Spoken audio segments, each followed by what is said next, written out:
If you are a manager or, if you have ever suffered through an annual performance review, you know the system is just broken. Oh, completely. It's too late, it's based on some fuzzy memory, and it definitely doesn't help you adapt to the workplaces we're all in today. Right. We've all been there, right? Yeah. Getting feedback on something you did 9 months ago. Something you can barely even remember. Yeah. Exactly. The modern manager, they're expected to be a coach, a mentor, an innovator all at once. Right, with incredible emotional intelligence. And they're using these evaluation tools that feel like they're from another century. So the shift we're seeing now is, well, it's fundamental. We're moving away from that old memory-based check-in to something we're calling people management 2.0. Okay, 2.0, that always signals a pretty massive upgrade. So what is the core mechanism here? And, how does it stop managers from just becoming data entry clerks? Well, the mechanism is artificial intelligence, but we have to be super clear on this point right from the start. AI is not replacing the human leader, it's augmenting the manager. Think of it more like a superpowered co-pilot. It gives you on-the-spot coaching, real-time behavioral insights. So it's taking that heavy lifting of data analysis off their plate. Precisely, so they can finally focus on what humans do best, which is connection and context. Okay, that sounds like a big promise. Yeah. So our mission today is to figure out exactly how AI pulls this off without, becoming some kind of organizational big brother. What data is it actually grabbing from our daily work? And what does this huge shift really mean for you, whether you're leading a team or just trying to get some useful feedback in your role? Let's unpack this. So let's start with the mechanics, because I think this is where the skeptical alarm bells start ringing for a lot of people. We know annual reviews fail because of memory fade. So how does AI solve that very human problem? It solves it by just completely sidestepping memory in the first place. Yeah. The AI coaching system, it's not waiting for a manager to log in and try to remember what happened 3 weeks ago. It's just always on. The monitoring is continuous, it operates in the background, so it's truly real time. And what's really interesting here is that it's not happening in some HR portal you have to go find. Yeah. It's integrating directly into the platforms we already use every single day. Slack, Teams, Zoom, email. Exactly. That's where the work lives, so that's where the coaching engine has to live. Right. And that's why the data it captures is so granular. It goes way beyond just tracking if you completed a task. We're talking about analyzing actual interactions. It's like the AI is observing a team's digital body language. Okay, wait, I have to stop you there. What does digital body language even mean? Is the AI literally scanning every single Slack message I send? In a way, yes, but for the manager's benefit, not for your individual performance review. Yeah. The AI is doing sentiment analysis. It's looking at communication tone. Okay. It can help a manager frame a message more empathetically before they send it, or maybe right after a tricky conversation. It looks at meeting participation patterns. Is everyone contributing? Ah, so who's talking and who isn't? Right. And it tracks feedback. Who's giving it, who's getting it, and how is it landing? And this is the big one for retention. It scans for those early, subtle signs of disengagement. The kind a busy manager might miss until it's too late. Until the person is already walking out the door. Okay, so let's just nail down the difference here. A human manager might feel, my team seems a bit disconnected. Right, a vague feeling. But an AI tool could flag something specific, like, in the last 7 meetings, this one person hasn't spoken, and their Slack response time has jumped by 40%. That is the critical difference. It moves you from this kind of generalized anxiety to an actual data-driven insight. It tells the manager exactly where to direct their human energy. So when we synthesize all of this, the impact really breaks down into 3 critical, interconnected ways these tools are equipping managers. An organizational trifecta. Let's do it. What's the first one? Number 1 is real-time feedback loops. This is probably the most immediate benefit. The coaching happens while the moment still matters. So you're fixing a communication issue or a process problem within minutes, not 3 months later in some formal review. Exactly. You're not waiting for all that baggage and anxiety to build up. Okay, but let's make that concrete. Is the AI going to, flash a red light on the manager screen in the middle of a tense meeting? No, ideally not. That would just break the flow. The prompts are subtle and they're manager-facing. So, for example, a manager wraps up a team meeting. Yep. A moment later, they might get a little notification that says, analysis shows you interrupted 2 people after they spoke for less than 5 seconds. Next time, try acknowledging each person's input to boost psychological safety. Wow. So it's not a criticism, it's prescriptive guidance. It's basically integrating leadership training right into the workflow. That's it. And the research is really clear on this. Continuous, low-friction feedback leads to much higher engagement, fewer repeated mistakes, and just faster skill development.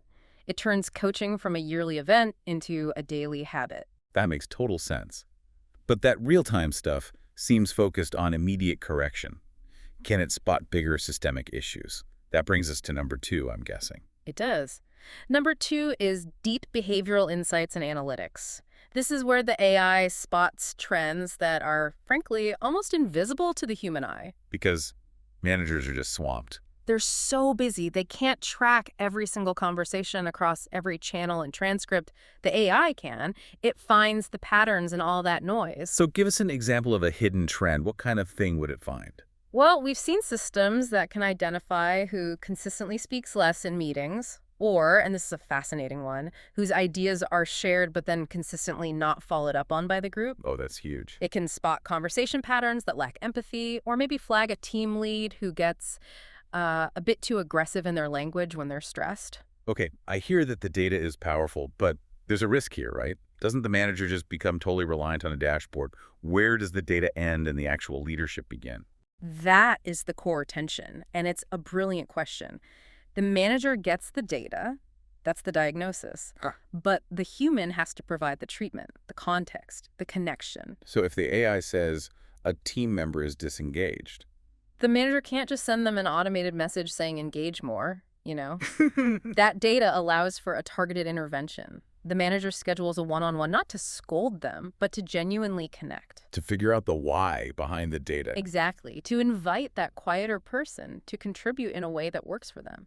The goal is to help managers, as the reports say, lead with confidence and connection. Which brings us to the final point. Yeah. How do you make sure every manager is doing this? The new lead in Chicago, the veteran director in London, that sounds like a scalability problem. It is, and that's number 3, scalability and consistency. I mean, we all know leadership quality is notoriously inconsistent. Definitely. The stats are depressing. Only a minority of managers feel confident as coaches, and only about a quarter of employees think the feedback they get actually helps them. That's a recipe for burnout. It is. So AI solves this by being that consistent co-pilot. It guides every manager on the same best practices for feedback, for inclusive meetings, for building trust consistently across the entire organization. It standardizes competence.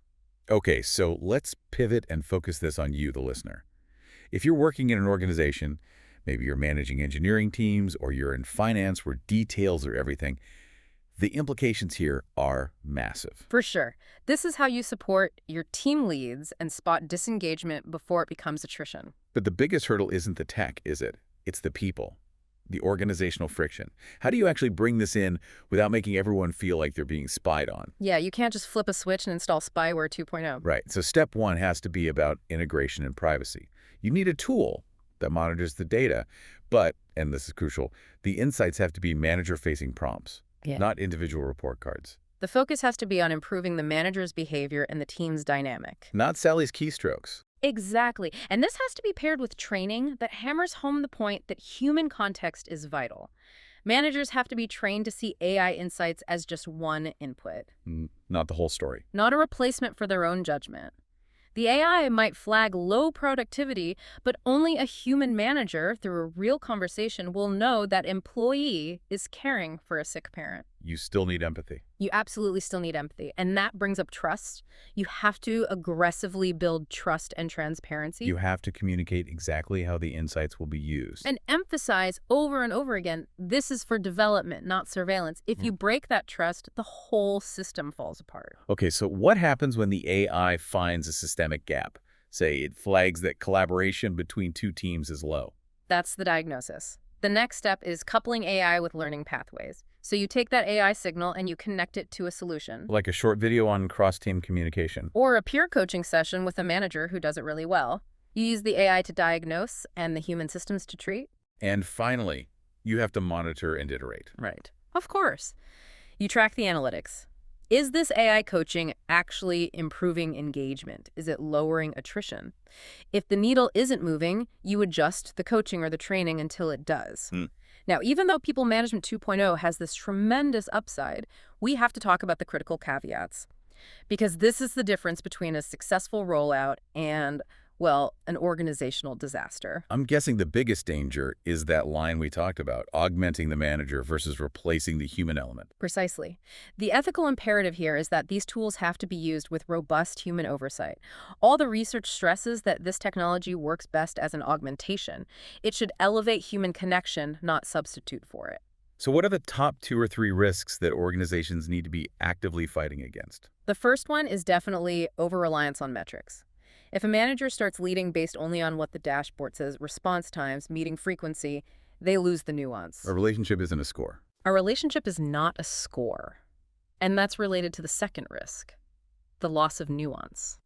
A machine can't understand the full cultural or personal context of a conversation. Right. If your system flags low participation as a negative, it might be penalizing a culture where deep, quiet thought is valued more than just talking a lot.